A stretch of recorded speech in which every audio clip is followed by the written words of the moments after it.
जय हिंद जय बिहार। देखिए आपको 4 नंबर थ्योरम है और ये इम्पोर्टेंट भी है, कई बार आ चुका है। तो देखिए इसे अच्छा से समझने की कोशिश करें, हम भी प्रयास करते हैं कि आपको समझा दें। क्लास 10 का 4 नंबर थ्योरम लिखा है। चलिए पहले जान लीजिए त्रिभुज समरूपता का दोषर। त्रिभुज समरूपता का दोषर, सर्वांग समता नहीं, सर्वांग समता के तो 4 सतह, side angle side, side side side, angle side angle, RHS angle angle side, उसे नहीं। समरूपता से भी जरूरत है हमको, सर्वांग समता से जरूरत है पर समरूपता से भी। ये दोनों त्रिभुज समरूप कब होंगे? जब ये कोण इसके बराबर, ये कोण इसके बराबर और ये कोण इसके बराबर, तो ये एंगल एंगल एंगल से समरूप होगा। 3 नंबर थ्योरम में है तीनों कोण बराबर हैं, सिद्ध करें कि त्रिभुज समरूप होगा। तो तीनों कोण बराबर हैं, इसी तरह हम इसके बटा ये ला देंगे, इसके बटा ये ला देंगे, इसके बटा ये ला देंगे, मतलब इसके बटा ये ला देंगे, भुजानुपातिक होगा त्रिभुज। समरूपता का दोष सब कोण बराबर और भुजानुपातिक, कोण बराबर भुजानुपातिक तो त्रिभुज समरूप। 3 नंबर थ्योरम में आपको कहा कि ये तीनों कोण आपस में बराबर, ये बराबर इसके, ये बराबर इसके, ये बराबर इसके, तो हमने किसी तरह भुजा को अनुपातिक ला दिया, तो कोण बराबर दिया हुआ था, भुजानुपातिक त्रिभुज समरूप। 4 नंबर में कहता है कि यदि दो त्रिभुजों की संगत भुजाएं, बताया त्रिभुज समरूपता के दो शर्त, कोण बराबर और भुजानुपातिक। 3 नंबर थ्योरम में तीनों कोण यह बराबर इसके, यह बराबर इसके और यह बराबर इसके दिया हुआ था, तो हम किसी तरह से हम भुजा को इसके बटा यह, इसके बटा यह और इसके बटा यह ला दिए, तो कोण बराबर और भुजानुपातिक ला दिए, त्रिभुज समरूप हो गया। लेकिन ये जो थ्योरम है इसमें आपको कह रहा है ये दो त्रिभुज समरूप होंगे यदि दो त्रिभुजों के संगत भुजा अनुपातिक हैं, मतलब यह बटा यह और यह बटा यह, ये भुजानुपातिक है, तो सिद्ध कर देना है कि त्रिभुज समरूप होगा। कैसे समरूप होगा? तो हमको किसी तरह भुजा तो अनुपातिक दे दिया है, तो किसी तरह से हमको कोण बराबर ला देना है। अगर यह कोण इसके बराबर ला दें, ये कोण इसके बराबर ला देते हैं और ये कोण ये कोण इसके बराबर, फिर से देखिए अगर भुजानुपातिक दिया हुआ है, अगर यह बराबर यह हम साबित कर दें, यह बराबर यह साबित कर दें और ये कोण इसके बराबर साबित कर दें, तब भुजानुपातिक हमको दिया हुआ है, कोण बराबर हम ले आएंगे और त्रिभुज समरूप हो जाएगा। देखिए बहुत सावधानी से। अब लिखा है यदि दो त्रिभुजों की, माना कि ABC और DEF दो त्रिभुज है, माना कि ABC तथा DEF दो त्रिभुज है, जिसमें क्या दिया है? संगत भुजाएं अनुपातिक, संगत भुजाएं अनुपातिक, जिसमें AB बटा DE, AB बटा DE बराबर BC बटा EF, BC बटा EF और AC बटा DF, AC बटा DF। फिर से यदि दो त्रिभुजों की संगत भुजानुपातिक हो, माना कि ABC और DF दो त्रिभुज है, जिसमें AB बटा DE, BC बटा EF और AC बटा DF, माना कि ABC तथा DF दो त्रिभुज हैं, जिसमें AB बटा DE, BC बटा EF, AC बटा AB बटा DE, BC बटा EF और AC बटा DF, तो हमें सिद्ध करना है कि फर्स्ट नंबर भुजा अनुपातिक होगा। ये दिया है भुजा अनुपातिक, तो पहला नंबर सिद्ध करना है आपको क्या? कि उनके संगत कोण बराबर होंगे, मतलब कोण A बराबर D, कोण B बराबर E, और C बराबर F। देखिए जब त्रिभुज समरूपता के दो शर्त, कोण बराबर भुजा अनुपातिक, त्रिभुज समरूप, आपको कहा कि भुजा अनुपातिक दिया हुआ है, सिद्ध करेंगे त्रिभुज समरूप होगा, तो किसी तरह से हम तीनों कोण को बराबर ला देंगे, तब भुजा अनुपातिक है, कोण बराबर है, त्रिभुज समरूप हो जाएगा। तो चलिए किसी तरह के लिए तो थोड़ा प्रयत्न करना पड़ेगा ना। और ABCDF दो त्रिभुज हैं, जिसमें एक बात और है, AB बड़ा है DE से। एक बात बता दीजिएगा कि AB बड़ा है DE से, ये त्रिभुज में। चलिए तो कोण बराबर आपको ला के दिखाना है। अब यहां से हमको रचना लेना पड़ेगा, ठीक है? नंबर 2। अच्छा नंबर 2, कोण बराबर है और दूसरा में आपको सिद्ध करना है क्या? संगत कोण बराबर होंगे एवं त्रिभुज समरूप होंगे, एवं त्रिभुज ABC समरूप त्रिभुज DEF। अब चलिए रचना एकदम इत्मीनान से देखिए। थ्योरम नंबर 3 और 5 का रचना एक होता है, लेकिन 4 में अलग होता है। आपको पता है लोहा लोहे को काटता है, लोहा लोहे को काटता है, तो कैसे? माइल्ड स्टील में थोड़ा कार्बन मिला देंगे तो हार्ड हो जाएगा, उस लोहा को काट देगा। वही तो हम बता रहे हैं कि लोहा लोहे को काटता है। ये देखिए भुजा अनुपातिक है, अनुपातिक है, अनुपातिक है, तो अब क्या, जब भुजा अनुपातिक आ जाए, जैसे रेखा समानांतर तो भुजा अनुपातिक, देखिए रेखा समानांतर फेस पर में तो भुजा अनुपातिक, और अगर भुजा अनुपातिक आ जाए तो रेखा कैसा होगा, समानांतर। तो आपको समानांतर रेखा लेके चलिए, बस बात बन जाएगा। ये जितना ए बी है उतना हम नाप के इस पर काटते हैं डी, डी तो है ये है एम। त्रिभुज ए बी सी में, त्रिभुज ए बी सी में ए बी पर डीई बराबर ए एम, डीई बराबर ए एम काटा, बिंदु एम से भुजा बीसी के समानांतर एक रेखा खींचा, एम से भुजा बीसी के समानांतर एक रेखा खींचा जो AC से N पर मिलती है। ये रचना आपका पूरा हो गया, ये रचना कंप्लीट हो गया। तो अब हम प्रमाण की तरफ आहिस्ता आहिस्ता आगे बढ़ेंगे।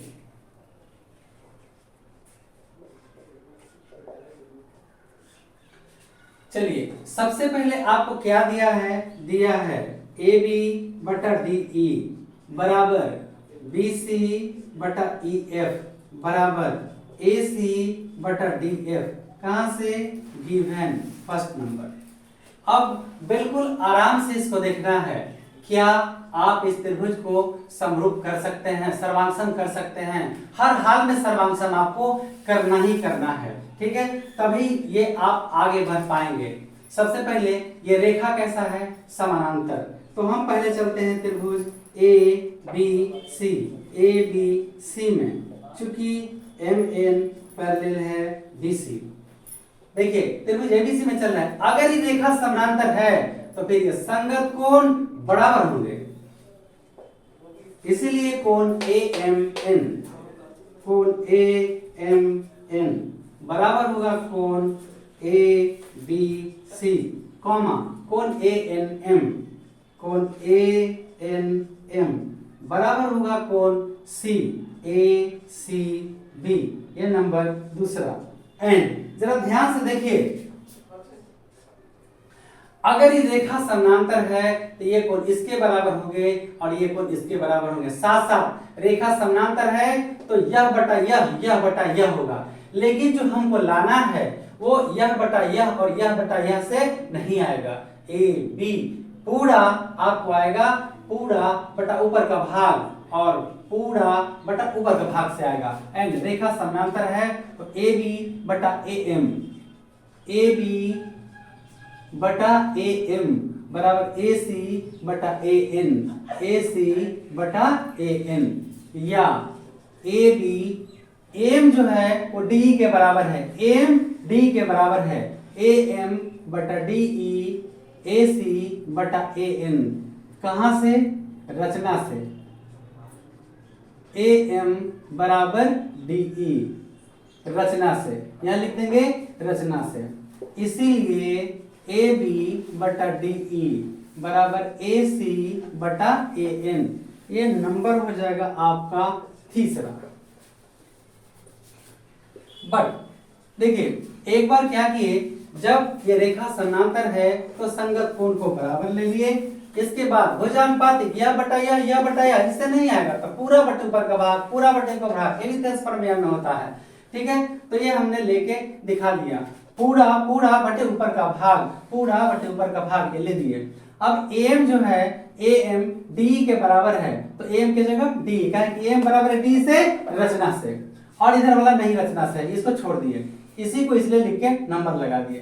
बट हमने देखा कि ए बी और ए सी, देखिए तो कहीं ए बी और ए सी यह बराबर यह मतलब यह बराबर यह, लेकिन ए बी बटा D E, but A B बटा डी ई बराबर है किसके, ए सी बटा डी एफ के, ए सी बटा डी एफ के बराबर है। कहां से, गिवन दिया है नंबर 4, इसीलिए from equation third and fourth से देखिए लेफ्ट साइड बराबर तो राइट साइड बराबर AC बटा AN बराबर AC बटा DF कुछ। हाँ देखिए जरा एक बार फिर से, ये पूरा बटे ऊपर का भाग, पूरा बटे ऊपर का भाग ये आपका हो गया। तो यहाँ हम AM के जगह AM D के बराबर तो AM के जगह D, फिर ये जस के तस। बट फिर हमने पाया यहाँ देखिए यह बराबर यह, तो डायरेक्ट यह बराबर हमने ये ले दिया, ठीक है। तो यहाँ लिख दिए ये नंबर, ये थर्ड हो गया और ये 4 हो गया। अब दोनों का लेफ्ट साइड बराबर है इसलिए दोनों का राइट साइड बराबर होगा। AC से AC कट गया और AN बराबर होगा DF। नंबर हो गया 5। देखिए यह बराबर यह आ गया, यह बराबर यह आ गया, यह बराबर यह आ गया। अगर MN बराबर EF आ जाएगा तो यह त्रिभुज सर्वांग हो जाएगा। आइए थोड़ी सी और मेहनत करने का जरूरत है, और वो अब क्या करेंगे, एक बार हम ये बड़ा वाला त्रिभुज लेते हैं। बड़ा वाला का नाम है ABC। इसी में एक छोटा गोतिया है इसका AM और N। अब बताइए तो M B के बराबर है, यानी B ध्यान दीजिएगा B M के बराबर है, और यहाँ पर देखिए N C के बराबर है और N C के बराबर है, और कोण ये तो दोनों में है ना। इसका मतलब हुआ कि ये बड़ा वाला और छोटा वाला जो त्रिभुज है अपने आप में समरूप है। त्रिभुज ABC तथा त्रिभुज AMN में हमने पाया कोण ABC बराबर कोण AMN, कोण AMN, ठीक है। इसके बाद कोण ACB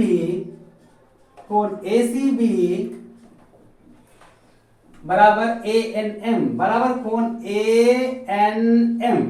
ये कहां से, फ्रॉम सेकंड से। देखिए B बराबर M के, C बराबर N के, तो यही चीज B बराबर M के और C बराबर N के, और कोने तो दोनों में है।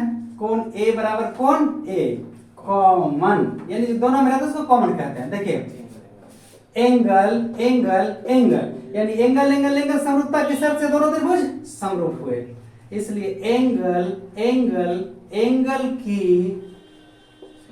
समरूपता की शर्त से त्रिभुज ABC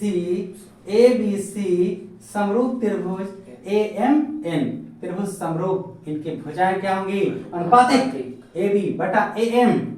इसीलिए AB बटा AM बराबर BC बटा MN, BC बटा MN। अच्छा ये AB और AM तो DE के बराबर है, DE बराबर BC बटा MN। ऐसा आपने काहे किया, क्योंकि AM बराबर है DE के, कहां से, रचना से। यहां भी लिखिए देते हैं रचना से, ठीक है। इसको ब्रैकेट में है, कॉमा जरूरी है। इसीलिए AB बटा DE बराबर BC बटा MN। ये नंबर होगा आपका 6। बट देखिए तो जी AB बटा D BC बटा EF के बराबर है। देखिए यहाँ पर बट AB बटा DE बराबर BC बटा EF, कहां से, गिवन नंबर होगा 7। अब देखिए 6 और 7 का दोनों का लेफ्ट साइड बराबर है। 6 और 7 का ध्यान से देखिए, दोनों का लेफ्ट साइड बराबर है।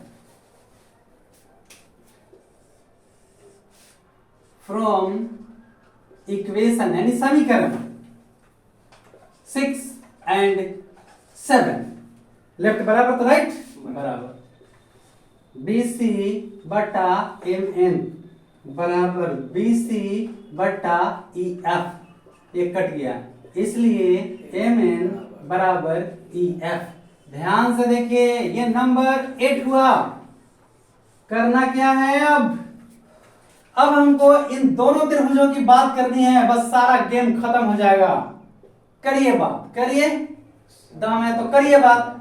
AMN और DEF में त्रिभुज AMN तथा त्रिभुज DEF में बताइए AB बराबर DE, AB बराबर DE, और फिर क्या, कहां से, रचना से। हमने रचना से इसे लिखा है mn बराबर EF, mn बराबर EF, mn बराबर EF फ्रॉम क्या 8 से है और an बराबर DF, an बराबर DF फ्रॉम कैसे कहाँ है फ्रॉम 5, ये देखिए फ्रॉम 5 से देखिए यह भुजा इसके बराबर, यह भुजा इसके बराबर, यह भुजा इसके बराबर, यह भुजा इसके बराबर, यह भुजा इसके बराबर, यह भुजा इसके बराबर, दोनों छोटा वाला त्रिभुज सर्वांग हुआ। इसीलिए साइड की सर्वांग समता की शर्त से, देखिए साइड सर्वांग समता की शर्त से त्रिभुज AMN सर्वांग सम होंगे DEF। जब ये त्रिभुज सर्वांग सम हो गया तो कोई भी भुजा कोई भी कोण बराबर होगा, इसीलिए कोण A बराबर D। इसीलिए ध्यान से देखिए कोण A बराबर D कॉमा M बराबर E, तो नाम पूरा देंगे AMN, क्योंकि M नीचे भी है M ऊपर भी है, AMN कोण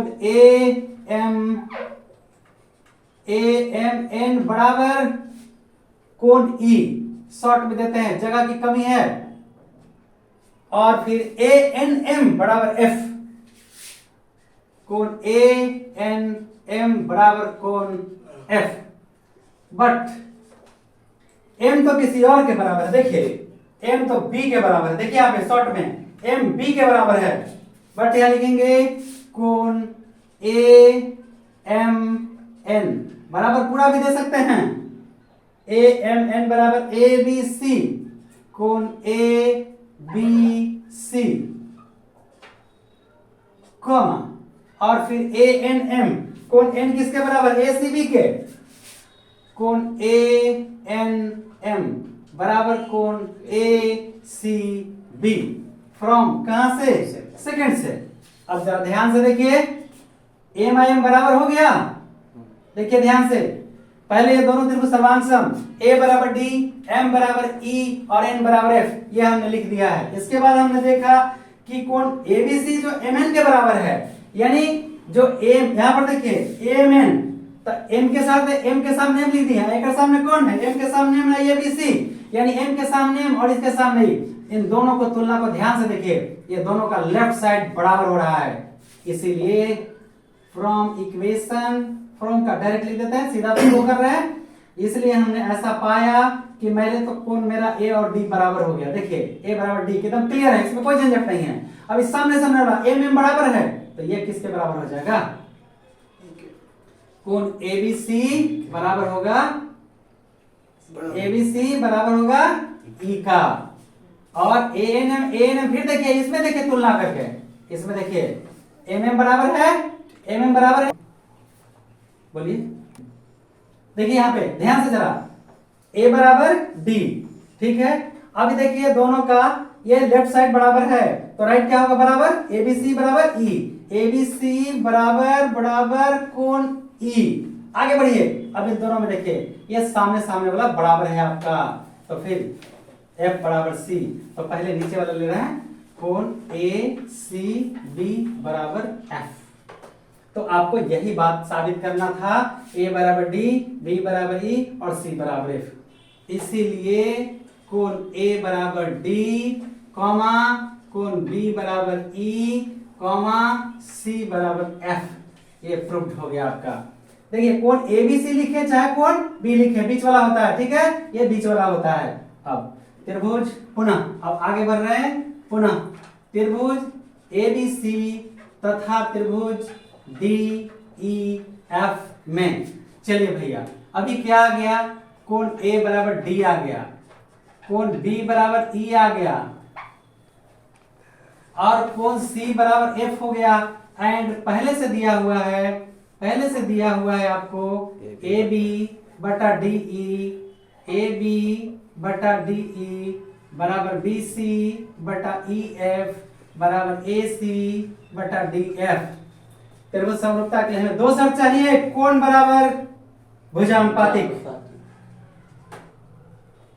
ये मेरा दिया हुआ है, ये अभी हमने ला के दिखाया यहाँ, और मेरा पहले से दिया हुआ है ये, इसीलिए ये दोनों त्रिभुज कैसा हुआ, समरूप।